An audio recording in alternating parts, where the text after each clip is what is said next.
What is going on with American cartoons? I just finished part 1 of season 2 of Invincible. Yeah, all 4 episodes of it. And now, don't get me wrong, I'm not blaming the studio that makes it at all. I don't know any of the details as to why 4 episodes seems to be the point where they need to go ahead and take a little break and just, meet back in 2024. But I'm absolutely blaming the companies that contract these studios into making these shows. Now, obviously, the situation's never as black and white as I'm seeming to make it right now. There's always circumstances that are going on behind the scenes that we don't really know. But the fact of the matter is, if you take a look at a different country, such as Japan, and seeing what they're doing over there with anime...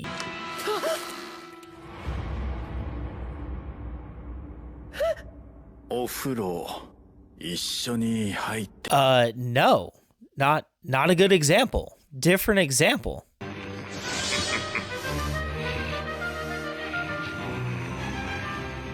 That's what I'm talking about. Look at that definition. You come to realize that American cartoons have really just been suffering for years. Now, I'm a millennial, all right? Born in 92, baby. I was there. Late at night, watching Toonami, it's close to bedtime, but I'm allowed to stay up a little late and watch Goku turn Super Saiyan and just cheering, not a single care in the world, even though I just watched his bestie, Krillin, be turned into a human firework mere moments before.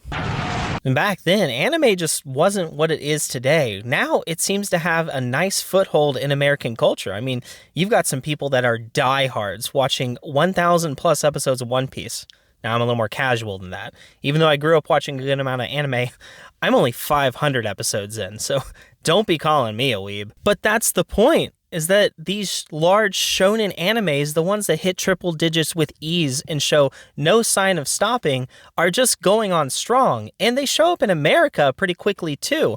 And why really is that? Don't get me wrong. I do love anime, but I really feel like a good part of it is because we have a stunning absence in good American cartoons, and that void needed to be filled somewhere. I mean, by American standards, One Piece is going to end up with like 3 seasons worth of material in between the gap from episode 4 of Invincible season 2 and episode 5.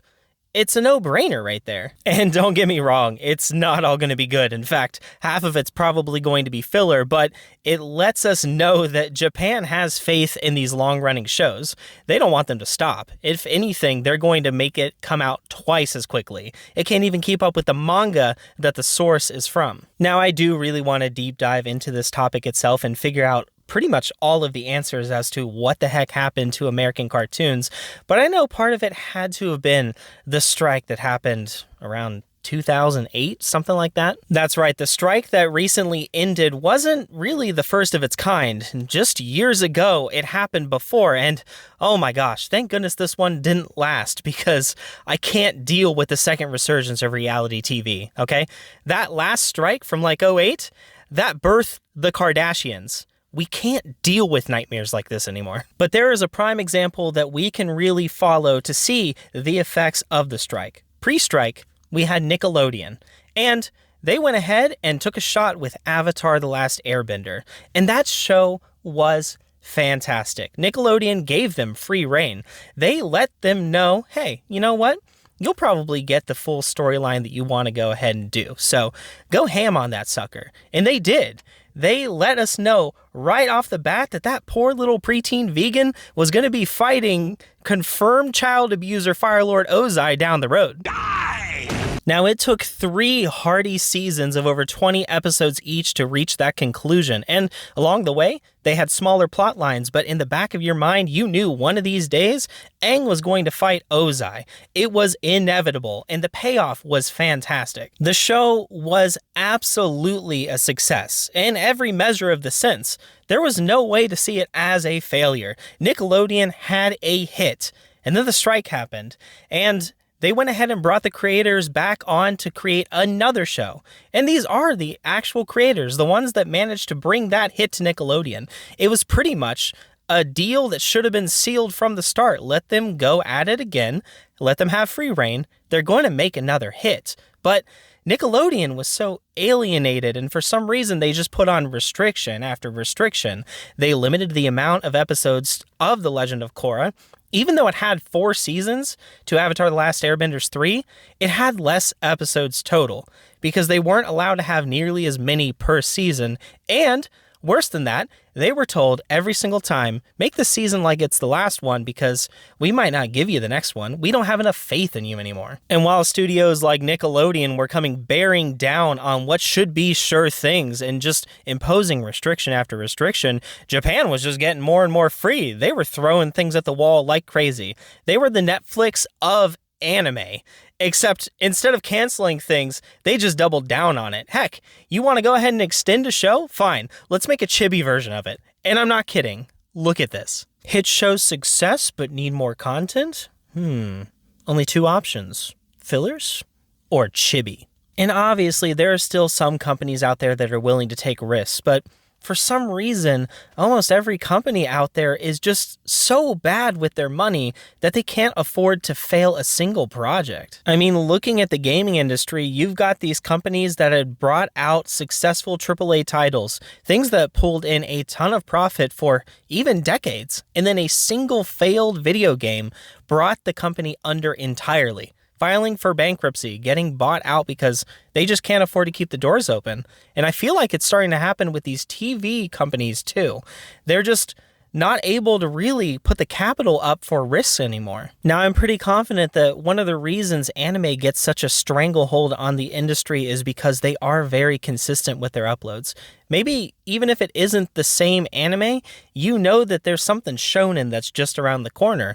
You're going to get something to bring you back into the fold and remind you that, hey, this show exists. Come watch Luffy eat something, That's funny. Come watch Goku eat something, That's funny. It's consistent. Whereas with these things, American shows are just not getting the funding. Again, Invincible gave you 4 episodes after quite a large gap between seasons 1 and 2. They just don't have the funding to pump things out quicker. As a society, our attention spans are just getting shorter and shorter. It's becoming harder to justify funding something that is going to have a payout down the road. Invincible is a bit of a risk.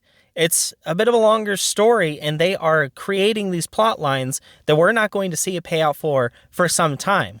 And actually, it kind of scares me. It makes me think that Invincible might not even get to be finished. It might get canceled before the end because people just aren't willing to wait for it. But a big problem, I think, and get ready for this one, is Disney. All right, look, I like Disney. I like Star Wars, I like Marvel, I like the properties, I like pretty much everything that they've bought. I mean, they own, 70% of the industry now? But guess what?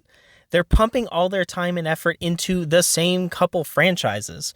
Marvel and Star Wars are receiving so many releases, and don't get me wrong, I like almost everything that they've put out, but it's causing such a fatigue and it's drawing so much attention away from just a good old-fashioned animated series. I mean, even think about it. They were funding a resurgence of the animated X-Men series. What happened to that? It's still coming out, but it's so far under the radar. They're not talking about it at all. They're not pushing it. It's all the live action properties that they're pushing. They're jingling the proverbial Marvel and Star Wars keys in front of your face and telling you, hey, pay attention to this. You gotta check every single release of this because if you miss even one bit of it, you're not going to know anything about the lore that's going on, all right? Everything's connected. You got to go watch it. In fact, I'll be surprised if at some point they don't just combine the two and tell you, hey, now Star Wars and Marvel are all one thing, so you better be checking it out because we're bringing back Iron Man and he's fighting alongside Luke Skywalker against, everyone. And frankly, that just screams a little bit of hypocrisy there. I mean, we know that people will wait for a payout, all right? Even though the attention span has kind of shortened, if you give a good story, people will still stick around for it. The amount of time that you have to wait for Marvel payouts is quite a long time. I mean, we're still waiting for Secret Wars and all that stuff, the next Avengers movies. They're there. They're going down in the future, and we're still waiting for them. Patiently. Some people not as patiently, but it is coming. So we know that if you are telling a good enough story, people will stick around. And these companies just aren't putting faith into American cartoons anymore. And I just don't get why. Also, shout out to my elementary school bullies that were mean to me for shouting at the top of my lungs at recess to try and achieve Super Saiyan, all right? Guess what? Anime is pretty mainstream now, so you're going to have to deal with that. Also, I totally achieved Super Saiyan at one point. That or I had a brain aneurysm. I'm not sure. I blacked out. But anyway, I got to get to work now. Yay! Everybody say yay! Please subscribe, all right? Hit the bell or whatever if it gives you notifications. If you don't mind notifications with my face on there, I shaved. I finally shaved. I'm not a disheveled mess anymore. So I did that for you guys. I didn't do that for me.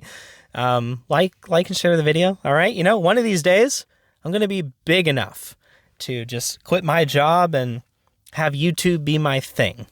All right. And I sincerely don't think that I'm really exaggerating all that much, because I don't make a lot at work. It wouldn't take a lot in order to just have this be the thing that I do. I can make more content, that'd be great. Don't you want more content from me? You want me to complain about having to wait for episode 5 of season 2 of Invincible? Because I'll complain. I'll complain all day. I'll make a 10-hour compilation of me just complaining. I'll do a streamathon that just doesn't end until episode 5 of season 2 of Invincible comes out. I'll do it. So, like the video, share it, subscribe, and I appreciate all of you. Thanks for watching. Bye.